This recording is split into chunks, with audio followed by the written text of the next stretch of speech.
Hey everyone, welcome back. Today we are tackling one of the most common questions out there, how to change your template in Wix. Here's the blunt truth for 2026. You still can't simply click a button and swap templates on an existing site. Because Wix is a pixel-perfect drag-and-drop builder, your content is hard-coded to the layout you started with. If you really want a fresh look, the process relates to a migration rather than a swap. First, you need to go back to the Wix template library and pick a new design that fits your new vision.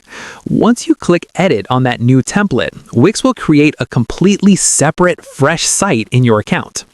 The next connected step is the manual move. You'll need to open your old site in one browser tab and your new site in another browser tab. You can actually copy and paste most elements like text boxes, images, and buttons directly from one editor to the other.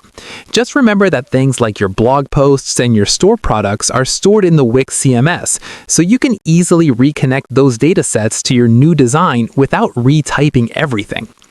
The final step is moving your power features. Once your new site looks perfect, you'll need to go to your account settings to reassign your premium plan and your domain name from the old site to the new site. This usually takes just a couple of clicks and happens instantly. That's the reality of changing templates. It takes a little elbow grease, but it ensures your new design stays clean and fast. If this cleared up the confusion for you, please smash that like button and subscribe for more straight-to-the-point tech tutorials. Drop a comment below if you want to know how to refresh your site's look without starting a new project, and I'll see you in the next video.